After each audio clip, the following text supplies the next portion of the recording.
নির্বাচনে কমনওয়েলথের সমর্থন চাইলেন প্রধান উপদেষ্টা, উত্তরণের পাশে থাকার আশ্বাস। পুনরাদেশ না দেয়া পর্যন্ত জাতীয় পরিচয়পত্রের তথ্য সংশোধন বন্ধ।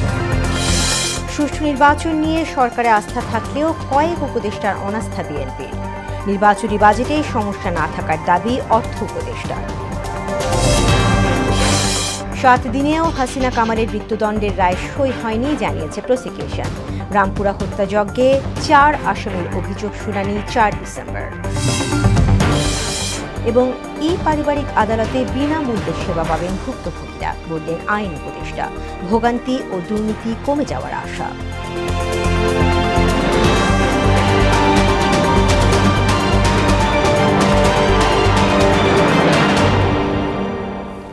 আসসালামু আলাইকুম, মোহনা সংবাদে সবাইকে স্বাগত।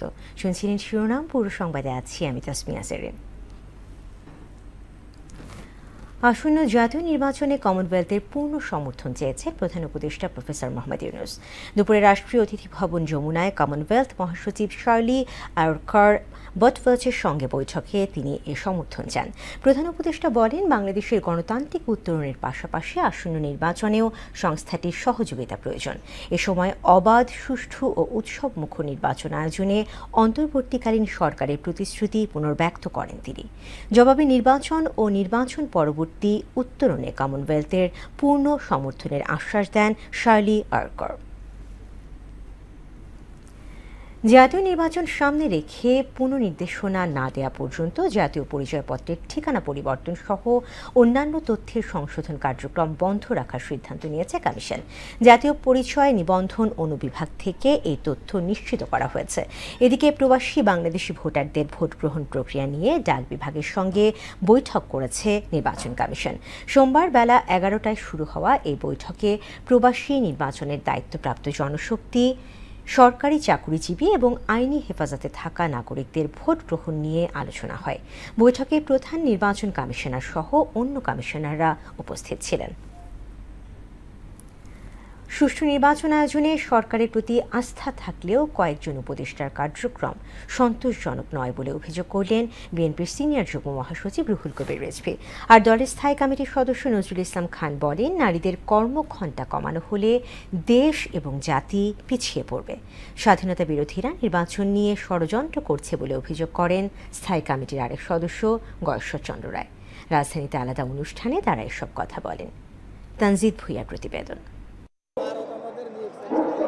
সোমবার দুপুরে প্রেস ক্লাবের সামনে দেশের নন এমপিওভুক্ত শিক্ষা প্রতিষ্ঠান এমপিও করার দাবিতে শিক্ষকদের সঙ্গে একাত্মতা ঘোষণা করে বিএনপির সিনিয়র যুগ্ম মহাসচিব রুহুল কবির রিজভী বলেন, শিক্ষকদের প্রতি এই সরকারের উপদেষ্টাদের আচরণ গ্রহণযোগ্য নয়। এই শিক্ষিত শিক্ষকরা আজকে অনাহারে অর্থাহারে ক্লিষ্ট জীবন যাপন করছে।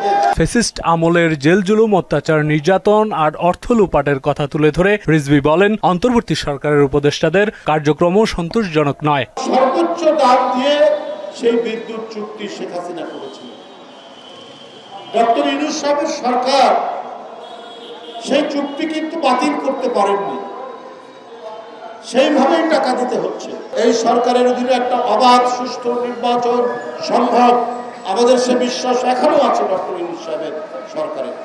কিন্তু আপনার অন্যান্য উপদেষ্টারা জনগণের স্বার্থে, জনগণের চিন্তার সাথে তাল মিলিয়ে তারা কাজ করছেন। এদিকে কারওয়ান বাজার জাতীয়তাবাদী তিতাস গ্যাস শ্রমিক ইউনিয়নের অভিষেক অনুষ্ঠানে দলের স্থায়ী কমিটির সদস্য নজরুল ইসলাম খান বলেন, দেশের মানুষের কল্যাণেই বিএনপি কাজ করে যাচ্ছে। আমাদের পরিকল্পনা আছে দেশের মানুষের কল্যাণের জন্য, এবং আমাদের পরিকল্পনা আমাদের অভিজ্ঞতা সমৃদ্ধ।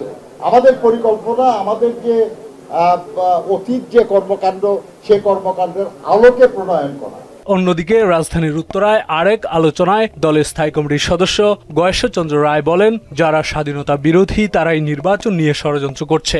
রাজনৈতিক দলগুলি যার যার অবস্থান থেকে যার যার মতো করে ফ্যাসিবাদের পতনের বিরুদ্ধে আন্দোলনটা করলাম। তারপরে নতুন যে জুলাই আগস্ট মাঝখানে স্কুলিংয়ের মতো ছাত্র সমাজ তাদের দাবিতে খেপে গেল।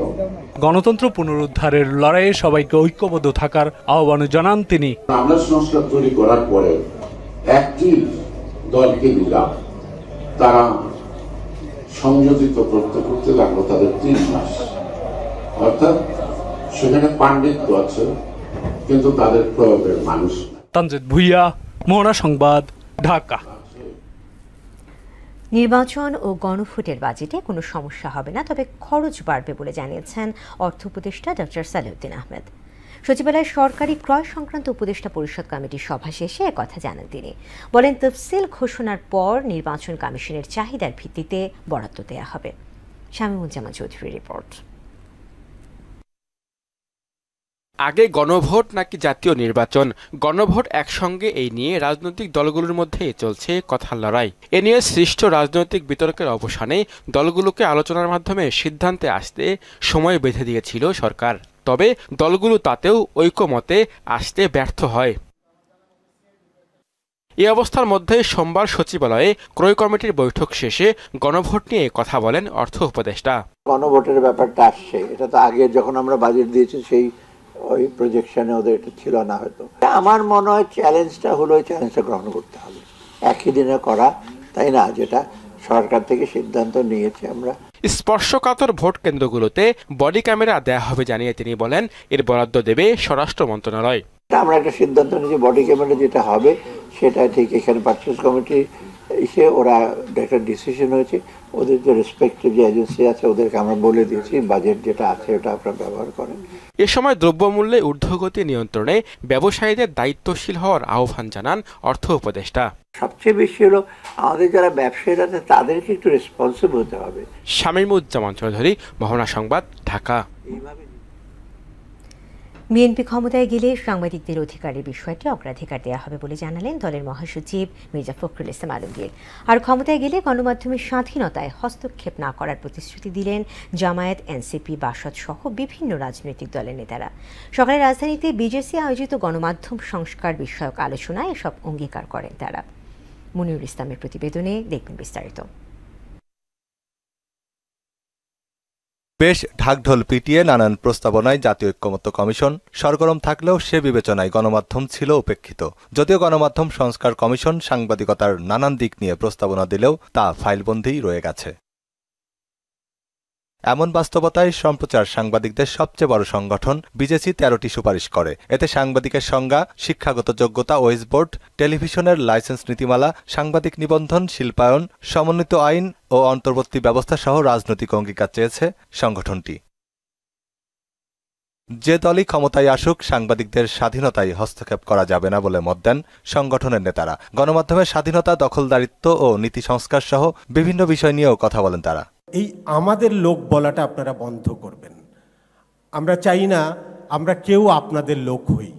আমরা ভবিষ্যতে কোনো রাজনৈতিক দলের লোক হতে চাই না, লোক থাকতে চাই না। গণমাধ্যম সংস্কার কমিশন কি সংস্কার করেছিল আর কি অসঙ্গতি আছে এগুলো আমরা তুলে ধরেছি। আগামী নির্বাচনের ইস্তেহারে স্বাধীন সাংবাদিকতার বিষয়টিকে গুরুত্বারোপের আহ্বান জানান বিজেসি চেয়ারম্যান রেজানুল হক। স্বাধীন সাংবাদিকতা এবং কর্মী বান্ধব মিডিয়া গড়ে তোলার জন্য আপনার দলের বা জোটের কি কমিটমেন্ট সেটা আমরা পরিষ্কারভাবে আপনাদের নির্বাচনী ইস্তেহারে দেখতে চাই। বিজেপির সংলাপে উত্থাপিত প্রস্তাবনার বিষয়ে অধিকাংশ রাজনৈতিক দলই একমত পোষণ করে। তবে সবার মুখেই গুরুত্ব পেয়েছে সাংবাদিকদের পেশাদারিত্ব ও সুরক্ষা। রাজনৈতিক অংশীজনরা বলেন, নির্দিষ্ট কারো লোক নয়, সাংবাদিকরা যেন বাংলাদেশের লোক হয়ে কাজ করেন। আমাদের কেউ হবেন না, কিন্তু আমি আপনাদের কাছে একটা আহ্বান রাখতে চাই, আপনারা অবশ্যই বাংলাদেশের হবেন। তারা শুধু ওয়াচ ডগ না, তারা এমনকি মাঝে মাঝে পাথ ফাইন্ডার হতে পারেন। সাংবাদিকতার যে মানদণ্ডগুলো আছে সেটার পরীক্ষা নিরীক্ষার পরেই সেই বডিটা কারা সাংবাদিক হিসেবে কাজ করবেন না করবেন সেটা একটা লাইসেন্স দিবেন। সংস্কার কমিশনের আমরা চাই প্রস্তাবটা বাস্তবায়ন হোক। রাজনৈতিক দল হিসেবে সবাই মিলে আমাদের কণ্ঠকে সোচ্চার করেই আমাদের এই অধিকার আদায় করি। গণমাধ্যমের স্বাধীনতার প্রশ্নটিকে সবচেয়ে বড় ফোকাসে আনা দরকার। রাষ্ট্রের একটা ভূমিকা পালন করা উচিত, একটা স্কিল ডেভেলপমেন্ট সেন্টার হওয়া উচিত। যারা আগামীতে সরকার আসবেন তারা যাতে এই রিপোর্টটার আলোকে আমাদের এই ব্রডকাস্ট জার্নালিজমকে সঠিক পথে পরিচালিত করেন। আর বিএনপি মহাসচিব বিগত সরকারের আমলে সাংবাদিকদের কর্মকাণ্ড ও ভূমিকা নিয়ে প্রশ্ন তোলেন।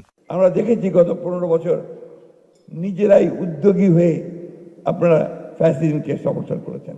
এটা আমাদের ঢাকা, এই দেশের মানুষের ঢাকা।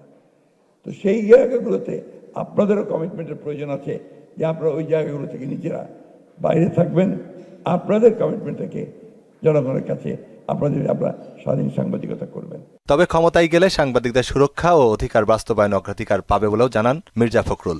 আমরা আশা করি যে আমরা যদি আপনার সরকার পরিচালনার দায়িত্ব জনগণের মাধ্যমে পাই, তাহলে আমরা নিঃসন্দেহে এটাকে অগ্রাধিকার ভিত্তিতে আমরা দেখব বলে আমরা বিশ্বাস করি। আগামী দিনে রাষ্ট্র পরিচালনার দায়িত্বপ্রাপ্ত সরকারের গণমাধ্যমের স্বাধীনতা বাস্তবায়ন সবচেয়ে বড় পদক্ষেপ হওয়া উচিত বলেও মনে করেন আলোচকরা। ৫৩ বছরে যে বঞ্চনা। মনিরুল ইসলাম, মোহনা সংবাদ, ঢাকা। জুলাই আন্দোলনে রামপুরায় ২৮ জনকে হত্যার অভিযোগ করা মামলায় সাবেক ২ বিজেপি কর্মকর্তা সহ ৪ আসামির বিরুদ্ধে অভিযোগ গঠনের শুনানি আগামী ৪ ডিসেম্বর। এদিন আবু সাইদ হত্যার ঘটনায় দায়ের করা মামলায় ২১তম সাক্ষীর সাক্ষ্য গ্রহণের তারিখ পিছিয়ে ২৭ নভেম্বর ধার্য করা হয়। এদিকে হাসিনা কামালের মৃত্যুদণ্ডের পূর্ণাঙ্গ রায় ৭ দিনেও সই হয়নি বলে জানান আন্তর্জাতিক অপরাধ ট্রাইব্যুনালের প্রসিকিউটর মিজানুল ইসলাম। মেসবার রহমানের রিপোর্ট। জুলাই আন্দোলন ঘিরে রাজধানীর রামপুরায় ২৮ জনকে হত্যার ঘটনায় করা মামলায় বিজিবি কর্মকর্তা লেফটেন্যান্ট কর্নেল রেদওয়ানুল ইসলাম সহ ৪ জনের বিরুদ্ধে অভিযোগ গঠনের উপর শুনানির জন্য ৪ ডিসেম্বর তারিখ ধার্য করেছেন আন্তর্জাতিক অপরাধ ট্রাইব্যুনাল। একই সঙ্গে পলাতক ২ আসামির পক্ষে স্টেট ডিফেন্স নিয়োগ দেওয়া হয়েছে। এদিন সকাল ১:১০টার দিকে ঢাকা সেনানিবাসের বিশেষ কারাগার থেকে কড়া নিরাপত্তায় গ্রেপ্তার ২ সেনা কর্মকর্তাকে ট্রাইব্যুনালে হাজির করে পুলিশ। এ সময় আসামি পক্ষের আইনজীবী মাসুদ সালাউদ্দিন এই মামলার পরবর্তী শুনানি সশরীরে হাজির না হয়ে ভার্চুয়ালি করার আবেদন জানান। এবং যেহেতু আমরা সাবমিশনটা যে গ্রাউন্ডের উপরে দেবো, এটা যদি আদালত সন্তুষ্ট হয়, যদি আমাদের পক্ষে যদি বলেন যে ভার্চুয়াল ট্রায়ালটা এটা প্রয়োজন আছে, তখনই ইয়েটা হবে। আর আপনাদের যে কথার উত্তরটা এটাই বলবো যে ভার্চুয়ালের যে বিষয়গুলো গ্রাউন্ডগুলো এগুলো আসলে। তবে ট্রাইব্যুনাল এখনই তা আমলে নেননি বলে জানান ট্রাইব্যুনালের প্রসিকিউটর মিজানুল ইসলাম। তাদের পক্ষে একটা অ্যাপ্লিকেশন দেওয়া হয়েছিল 2 জন আর্মি অফিসারের পক্ষে, যদিও তারা আজকে শুনানি করেননি। যে বিষয়টি গতকাল অনারেবল চেয়ারম্যান স্পষ্ট করেছিলেন, আজকেও বিষয়টি উপস্থাপিত হয়েছিল, সেটা হচ্ছে যে তারা তথ্য প্রযুক্তির মাধ্যমে ভার্চুয়ালি হাজিরা দিতে চান। এটা মঞ্জুর করার কোনো অবস্থা আমাদের দৃষ্টিতে বিবেচনাযোগ্য মনে হয়নি। তারপরে ওনাদের আবেদনের প্রেক্ষিতে এই অ্যাপ্লিকেশনটা অ্যাডজর্ন হয়েছে। এদিকে হাসিনা কামালের মৃত্যুদণ্ডাদেশে 7 দিন পার হলেও পূর্ণাঙ্গ রায়ের কপিতে সই না হওয়ার কারণ জানাতে পারেননি তিনি। অপর 2 জন কনস্টেবল আব্দুর রহমান এবং আরেকজন নাসিরুলের পক্ষে জেরা শুরু হয়েছে, সেটা সেকেন্ড হাফে কন্টিনিউ করবে। জি, আপনাদেরকে ধন্যবাদ। তদন্ত প্রতিবেদন আমরা পর্যালোচনার আগে বিষয়বস্তু বলতে চাচ্ছি না। 3 জনকে হত্যাকাণ্ডের অভিযোগ প্রমাণিত হয়েছে, পুলিশের টপ পার্সোনালরাও জড়িত আছে। এদিন জুলাই আন্দোলনের প্রথম শহীদ রংপুরের বেগম রোকেয়া বিশ্ববিদ্যালয়ের শিক্ষার্থী আবু সাইদ হত্যার ঘটনায় দায়ের করা মামলায় 21তম সাক্ষীর সাক্ষ্য গ্রহণের তারিখ পিছিয়ে 27 নভেম্বর ধার্য করা হয়েছে। মিসবার রহমান, মোহনা সংবাদ, ঢাকা। এই পারিবারিক আদালতে বিনামূল্যে মামলা করতে পারবেন ভুক্তভোগীরা। এতে ভোগান্তি কমার পাশাপাশি দুর্নীতি বন্ধ হবে বলে জানিয়েছেন আইন উপদেষ্টা আসিফ নজরুল। কাগজবিহীন এ বিচার প্রক্রিয়া নির্যাতিত নারী শিশুদের জন্য নতুন সম্ভাবনা তৈরি করবে বলে মনে করেন পরিবেশ উপদেষ্টা সৈয়দা রিজওয়ানা হাসান। এই পারিবারিক আদালতে উদ্বোধন অনুষ্ঠানে এসব কথা বলেন তারা। আরও জানাচ্ছেন উষা ফেরদৌস। পারিবারিক কলহে দায়ের করা মামলায় ভোগান্তির শেষ নেই বিচার প্রার্থীদের। বিচারের জন্য বছরের পর বছর ঘুরতে হয় আদালতের বারান্দায়। বিবাহ বিচ্ছেদ, দাম্পত্য সম্পর্ক পুনরুদ্ধার কিংবা সন্তানের অভিভাবকত্ব আর তত্ত্বাবধানের মতো জটিল বিষয় নিয়ে পারিবারিক আদালতে যাচ্ছেন মানুষ। সেখানে কোনো কোনো মামলা ঝুলে আছে 8 থেকে 10 বছর। এসব আদালতের কাঁধে এখন 90,000 মামলার বোঝা। প্রত্যেক দিন এদিকে এসে বসে থাকতে হয়, আসা যাওয়া মানে সমস্যার সমাধান হচ্ছে না, রেগুলারই আসতে হয়। সেহেতু ওই পরিপ্রেক্ষিতে যদি অনলাইনে জিনিসটা হতো তাহলে জিনিসটা ভালোই হতো, আমাদের জন্য সুবিধা হতো। এমন পরিস্থিতিতে মামলা জট ও ভোগান্তি কমাতে ঢাকা জজ কোর্টে ই পারিবারিক আদালত কার্যক্রমের উদ্বোধন করা হয়। এতে অংশ নিয়ে পরিবেশ উপদেষ্টা সৈয়দা রিজওয়ান হাসান বলেন, পেপারলেস বিচার প্রক্রিয়ায় সময় সাশ্রয়ের পাশাপাশি ভোগান্তিও কমবে, যাকে বিচার ব্যবস্থার ক্ষেত্রে বৈপ্লবিক পরিবর্তন বলছেন তিনি। নারী জাতির জন্য যারা নির্যাতিত এবং নানান অবিচারের শিকার এবং যে সমস্ত শিশুরা পারিবারিক সহিংসতা এবং বিদ্বেষের শিকার, তাদের জন্য আসলে অনেক বড় একটা বিচারের বার্তা নিয়ে এসছে, বিচারের সম্ভাবনা নিয়ে এসছে। আর আইন উপদেষ্টা আসিফ নজরুল ডিজিটাল ব্যবস্থাকে ভয় না পেয়ে একে সাদরে গ্রহণ করার জন্য আইনজীবীদের প্রতি আহ্বান জানান। এটা হচ্ছে জাস্ট আপনার শুধু মামলা দায়ের করা না, নথি ব্যবস্থাপনা আছে, শুনানি আছে, রায় আছে, সবকিছু অনলাইনে হয়ে যাবে। এটাকে আমরা একটা পেপারলেস কোর্টও বলতে পারি। এটাতে যে ভোগান্তি কমবে, সময় বাঁচবে, দুর্নীতি কমবে, খরচ কমবে, এটা নিয়ে আমাদের কারো কোনো সন্দেহ নেই। পারিবারিক বিরোধের ক্ষেত্রে এখন আর আদালতে যাওয়ার প্রয়োজন নেই উল্লেখ করে উপদেষ্টা বলেন, লিগ্যাল এইডের মাধ্যমে বিনামূল্যে সেবা নেওয়া যাচ্ছে।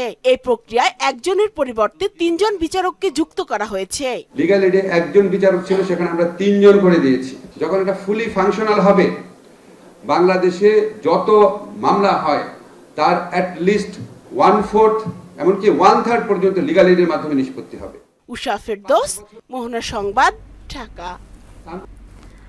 বঙ্গোপসাগরে সৃষ্ট সুস্পষ্ট লঘুচাপটি আরও ঘনীভূত হয়ে আগামী 24 ঘন্টায় নিম্নচাপে রূপ নিতে পারে বলে জানিয়েছে আবহাওয়া অধিদপ্তর।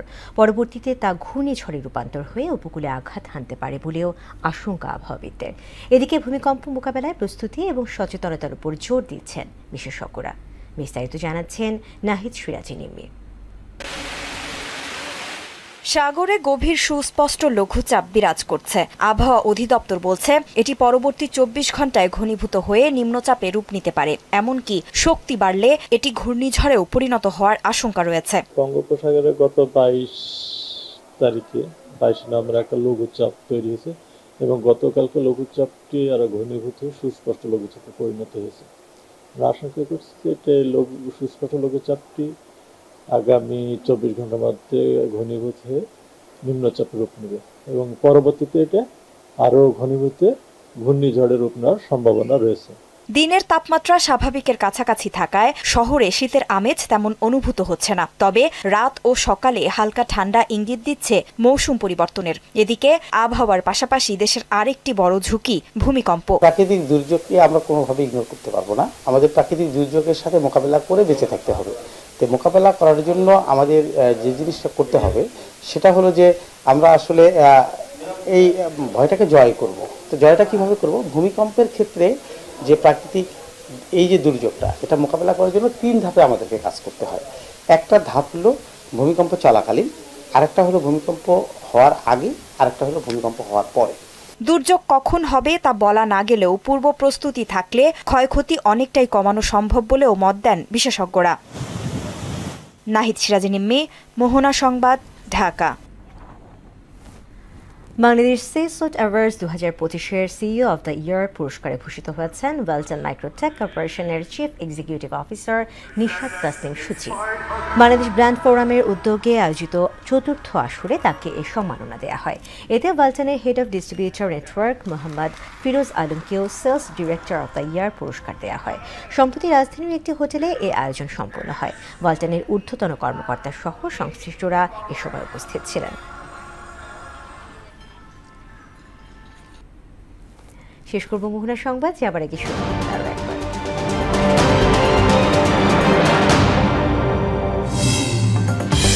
নির্বাচনে কমনওয়েলথের সমর্থন চাইলেন প্রধান উপদেষ্টা, উত্তরণে পাশে থাকার আশ্বাস। পুনরাদেশ না দেয়া পর্যন্ত জাতীয় পরিচয়পত্রের তথ্য সংশোধন বন্ধ। সুষ্ঠু নির্বাচন নিয়ে সরকারে আস্থা থাকলেও কয়েক উপদেষ্টার অনাস্থা বিএনপি, নির্বাচনী বাজেটে সমস্যা না থাকার দাবি অর্থ উপদেষ্টার। 7 দিনেও হাসিনা কামালের মৃত্যুদণ্ডের রায় সই হয়নি জানিয়েছে প্রসিকিউশন। রামপুরা হত্যাযজ্ঞে 4 আসামির অভিযোগ শুনানি 4 ডিসেম্বর। এবং পারিবারিক আদালতে বিনামূল্যে সেবা পাবেন ভুক্তভোগীরা, বললেন আইন উপদেষ্টা। ভোগান্তি ও দুর্নীতি কমে যাওয়ার আশা। দর্শক, এই ছিল মোহনা সংবাদে। পরবর্তী সংবাদ রাত 12টায়। এছাড়া মোহনার সবশেষ খবর জানতে ভিজিট করুন www.mohana.tv। সংবাদ দেখতে পারেন আমাদের ফেসবুক পেজ ও ইউটিউবে। এতক্ষণ সঙ্গে থাকার জন্য ধন্যবাদ।